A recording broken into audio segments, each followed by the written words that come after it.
Existe uma versão de John Cusack que o mundo definiu há muito tempo e ele passou a maior parte dos últimos 30 anos recusando-se silenciosamente a adotá-la.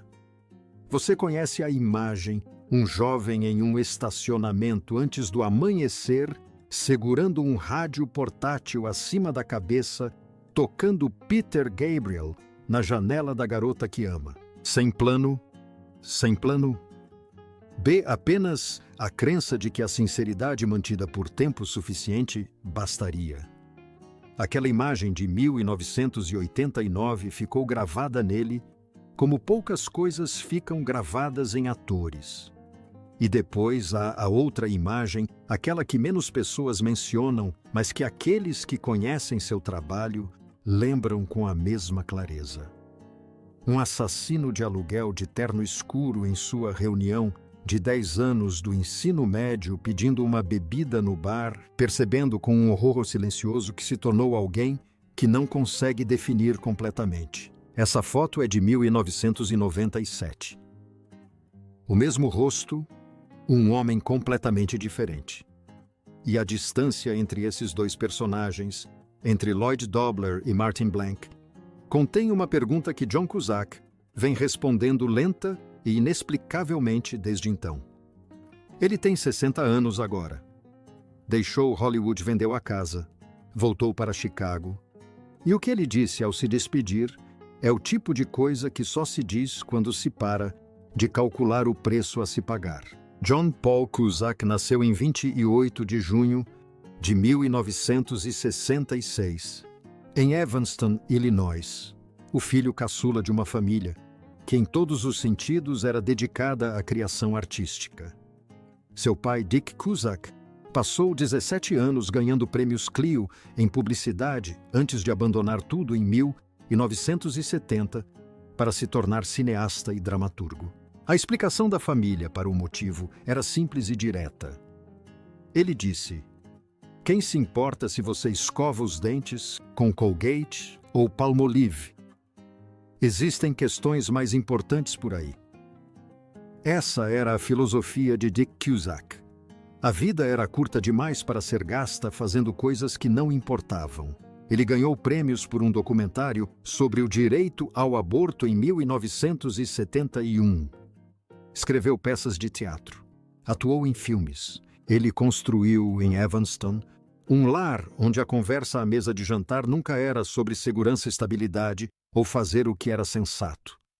Era sobre arte política e a obrigação de ter um propósito. Todos os 5 filhos de Cusack se tornaram atores não porque seus pais os pressionaram, mas porque cresceram em uma família onde criar era simplesmente o que se fazia. Aos 12 anos, John já aparecia em comerciais, fazia locuções e atuava em spots de rádio. Aos 17, estreou no cinema com o filme Class, ao lado de Rob Lowe, Andrew McCarthy. Frequentou brevemente a Universidade de Nova York, mas desistiu em menos de um ano, pois o que pretendia fazer não exigia um diploma. Isso exigia a disposição de entrar em uma sala e ser honesto, algo que seu pai já lhe havia ensinado. O que Dick Cusack também lhe ensinou e que se tornaria a lição mais importante de toda a carreira de John foi o seguinte: ou você é dono do seu trabalho, ou seu trabalho é dono de você. Dick abandonou a publicidade aos 45 anos porque percebeu que havia passado 17 anos criando coisas para os propósitos de outras pessoas. Ele não ia passar mais 17 anos fazendo a mesma coisa. John Cusack absorveu essa lição em nível molecular. Ele se tornou um ator, mas por trás da atuação sempre havia um cineasta. Alguém que queria controlar tudo o roteiro, o personagem, o tom, o mundo em que a história se passava. Esse instinto acabaria por torná-lo uma das forças criativas mais interessantes da década de 1990. Isso também acabaria por torná-lo impossível de ser comercializado por Hollywood. Seus primeiros papéis se inclinavam para algo genuíno, Personagens que não se encaixavam no estereótipo do azarão romântico e um tanto nerd que se importava demais e tinha de menos, mas continuava tentando mesmo assim. Entre eles estão Better Off Dead, em 1985, One Crazy Summer, em 1986, The Sure Thing, e um papel pequeno porém significativo em Stand By Me. Essas não eram atuações polidas. Eram atuações específicas. E essa especificidade, a sensação de estar assistindo a uma pessoa real, em vez de um tipo construído, foi o que fez o público confiar nele, de uma forma que nem sempre confiava em atores mais convencionalmente glamourosos. Então veio 1989, Lloyd Dobler e o Boombox. O que as pessoas entendem errado sobre aquela cena hoje em dia é que a lembram como romântica. Não é exatamente isso. É desesperador. É um jovem sem outras opções parado num estacionamento escuro, fazendo a única coisa que lhe vem à mente porque esgotou todas as alternativas e não está disposto a desistir. Lloyd Dobler não era um exemplo a ser seguido. Ele era reconhecível. Você não o observava e pensava, quero ser assim. Você o observava e pensava, eu sou assim. Ele era a personificação da ansiedade amorosa. O medo de dizer algo errado, a esperança de que a sinceridade fosse suficiente à completa ausência de um plano B. Para toda uma geração que lidava com suas próprias incertezas, Lloyd Dobler não era um personagem, era um espelho. Alta fidelidade. No ano seguinte foi o auge de sua carreira. Ele adorou o romance de Nick Hornby e convenceu Stephen Frears a dirigir o filme. Mudou a história de Londres para Chicago, a sua Chicago. As lojas de discos com as quais cresceu, os caras que conheceu a textura específica da insegurança masculina e da obsessão pela música que não precisava de tradução porque ele a tinha vivido. Rob Gordon, o dono da loja de discos que faz listas de melhores do ano, para evitar lidar com sua imaturidade emocional, era Cusack interpretando uma versão um pouco mais velha e um pouco mais traumatizada de Lloyd Dobler. Ele quebrou a quarta parede. Falou diretamente para a câmera.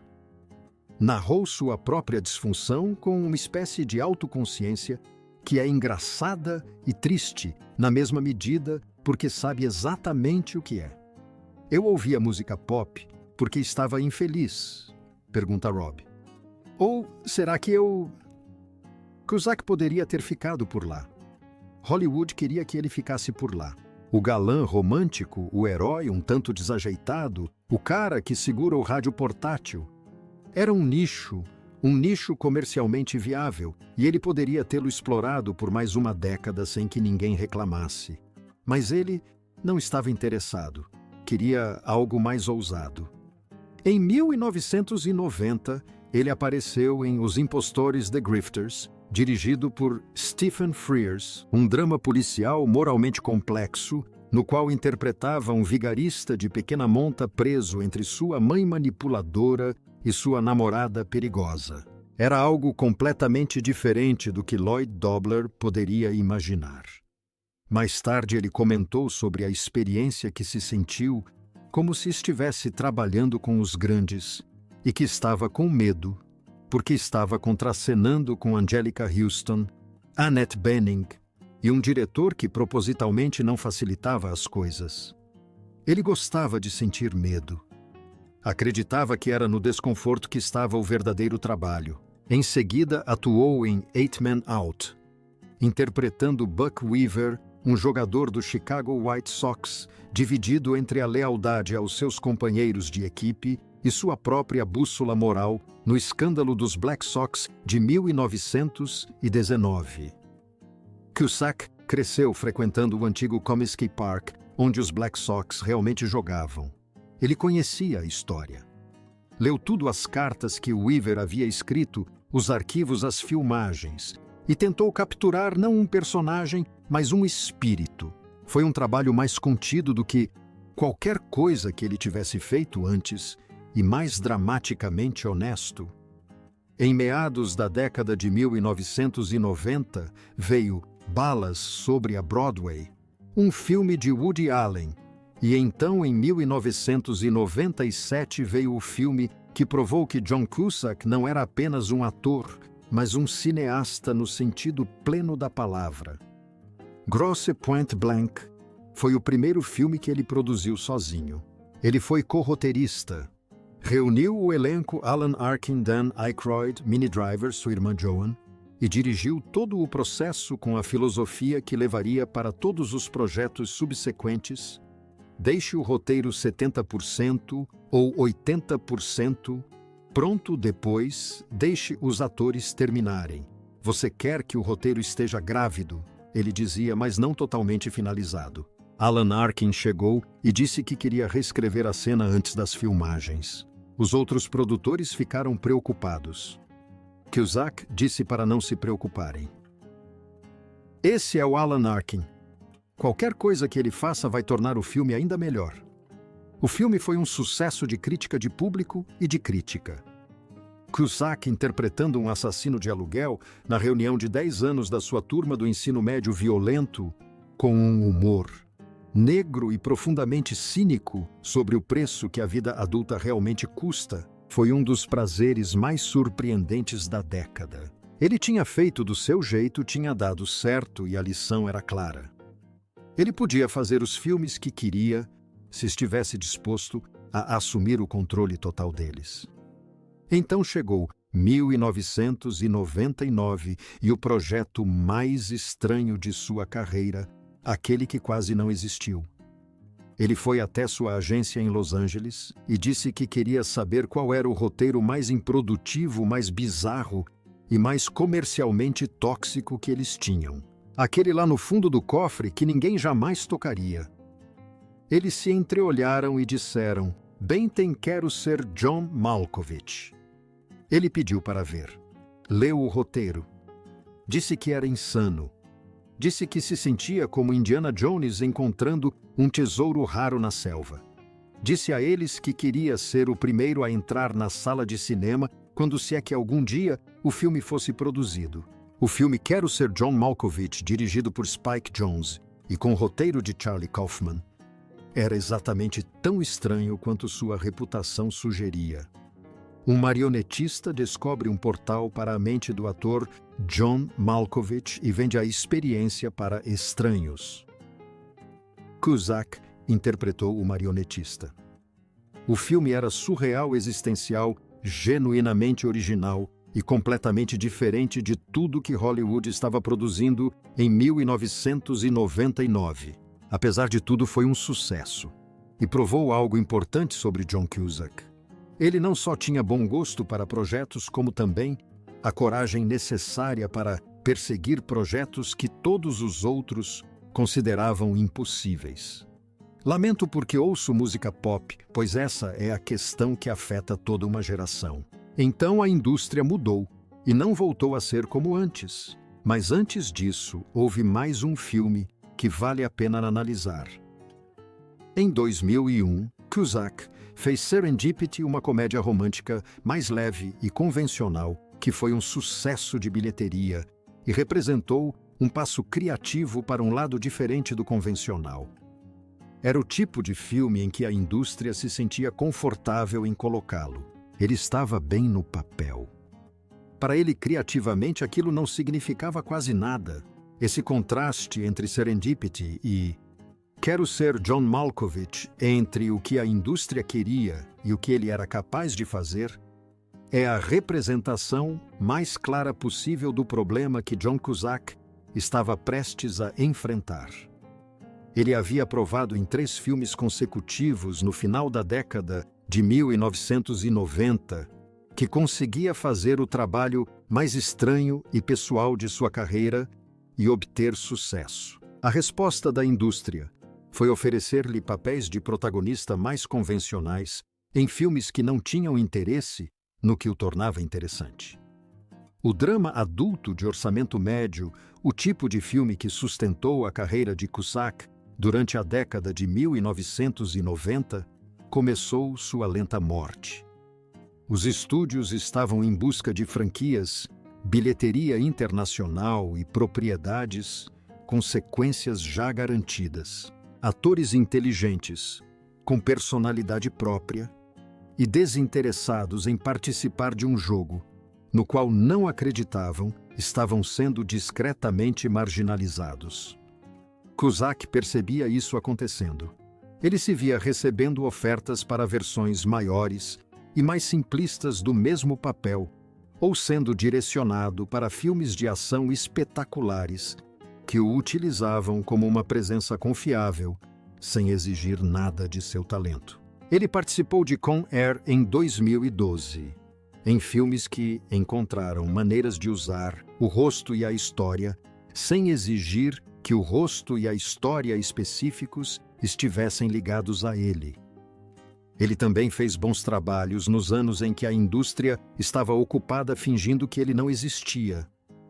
Love and Mercy, de 2015, no qual interpretou um Brian Wilson mais velho, o gênio dos Beach Boys lidando com doenças mentais e um empresário controlador. Foi uma das melhores performances de sua carreira. Brian Wilson lhe deu acesso, permitiu que fizesse perguntas e passasse tempo com ele e sua esposa Melinda, e possibilitou que Cusack tentasse entender o que realmente significava mergulhar em um período sombrio, no auge de sua criatividade, desaparecer por 15 anos e depois retornar. Cusack descreveu o que encontrou como a pessoa mais vulnerável e sensível que se poderia conhecer, quase como um coração com duas pernas, mas também muito resistente realmente determinado. Uma combinação estranha, disse ele, como água e aço. Quando Wilson viu o filme finalizado, disse que ficou satisfeito. Isso deixou Cusack genuinamente feliz, disse ele. Isso importava. O que não veio depois foram os prêmios. O filme recebeu excelentes críticas. Os críticos escreveram coisas sobre a atuação de Cusack que deveriam tê-lo colocado na disputa pelo Oscar. Nenhuma indicação veio. O filme arrecadou 12 milhões de dólares americanos nos Estados Unidos em um cenário comercial mais amplo que não tinha espaço para histórias intimistas e honestas sobre gênios em declínio e sofrimento pessoal. Ninguém lhe deu nada por isso. Ele fez mesmo assim. Em junho de 2003, seu pai faleceu. Dick Cusack morreu de câncer pancreático em Evanston, aos 77 anos. Sua irmã Anne disse nos dias seguintes: "Ele nos incentivou a perseguir nossas paixões, nossos sonhos, aquilo que queríamos fazer." John Cusack tinha 36 anos quando seu pai morreu. Ele estava no auge de seu sucesso comercial e, ao mesmo tempo, presenciava a indústria da qual esse sucesso dependia começar a se afastar de tudo aquilo que seu pai lhe ensinara que valia a pena fazer. A morte não o destruiu, mas esclareceu algo que talvez já estivesse se esclarecendo há anos. Ele nunca falou muito sobre o pai em entrevistas. O luto é mantido em privado, como costuma acontecer com os lutos mais verdadeiros. Mas a trajetória de sua carreira após 2003 é perceptível para quem sabe o que procurar. A crescente disposição para dizer o que pensava publicamente, sem se preocupar com a repercussão, o interesse cada vez menor em manter uma imagem que o mantivesse comercialmente aceitável. A mudança de volta para Chicago, longe da máquina de volta às ruas, às lojas de discos e aos estádios de beisebol que lhe forneceram a matéria-prima para tudo o que ele já havia criado e que valia a pena criar. John Cusack passou o resto da sua carreira fazendo exatamente isso, independentemente de alguém o recompensar por isso. Ele se tornou mais politicamente ativo de uma forma que, segundo ele próprio, não foi boa para a sua carreira. Ele cofundou a Freedom of the Press Foundation em 2012, depois que as empresas de processamento de pagamentos fecharam o Wikileaks. Ele viajou para Moscou com Arundhati Roy e Daniel Ellsberg para se encontrar com Edward Snowden. Ele escrevia para o Huffington Post. Participou de protestos das manifestações contra a guerra do Iraque e das marchas do movimento Black Lives Matter. Durante os protestos em Chicago, em 2020, após a morte de George Floyd, foi agredido pela polícia enquanto filmava uma manifestação. Ele publicou um vídeo do ocorrido. Não se desculpou. Declarou publicamente que se as pessoas não conseguiam enxergar que o que ele estava filmando era fascismo, então não tinham mais nada a dizer umas às outras. Ele falava sério. Chamou Hollywood de bordel e disse que as pessoas enlouquecem. Disse que a cultura simplesmente devora jovens atores e os cospe fora, e que é difícil sobreviver sem encontrar um porto seguro. Ele saiu de Malibu. Voltou para Chicago, para um arranha-céu na cidade, onde cresceu, onde podia ir a pé, aos lugares que sempre fizeram sentido para ele, e viver em algo que depois de décadas dentro da engrenagem, parecia vida normal. Em 2009, a revista Elle fez-lhe uma pergunta em 5 palavras, ou menos. Por que nunca se casou? Ele respondeu em 7 palavras. A sociedade não me diz o que fazer. Não foi uma resposta espirituosa. Não foi uma tentativa de se esquivar. Foi a resposta do homem que cresceu numa casa onde Dick Cusack abandonou a publicidade aos 45 anos porque existiam questões mais importantes, ao revelar a uma revista exatamente quais sempre foram suas prioridades. Não no que a sociedade aprovava, não no que a indústria queria que ele fizesse ou fosse no trabalho. Na escolha, na recusa de se tornar alguém cuja vida fosse organizada em torno das expectativas de qualquer outra pessoa. Em 2025, John Cusack anunciou uma graphic novel chamada Momo, uma jornada de proporções cósmicas, como ele a descreveu, feita com o Mad Cave Studios. Ele tinha 60 anos. Ele havia participado de mais de 80 filmes. Produziu e coescreveu algumas das comédias mais peculiares e adoradas da década de 1990. Foi espancado pela polícia enquanto filmavam protestos em sua cidade natal. Nunca se casou, nunca teve filhos, nunca construiu o tipo de imagem pública cuidadosamente selecionada que a indústria usa para manter os atores controláveis e vendáveis. Lloyd Dobler, o personagem que o tornou famoso, não tinha ideia do que queria fazer da vida, exceto que não queria vender, comprar ou processar nada como carreira. 35 anos depois, John Cusack ainda parece operar com o mesmo princípio. Ele está fazendo o que quer fazer. Ele está dizendo o que quer dizer e está fazendo isso em Chicago, onde seu pai está enterrado no cemitério Graceland, onde ficava o antigo Comiskey Park e onde existiu uma loja de discos que ele conhecia como a palma da mão, porque ele era Rob Gordon antes mesmo de interpretá-lo. Livros, discos, filmes, essas coisas importam. Podem me chamar de superficial, mas é a verdade.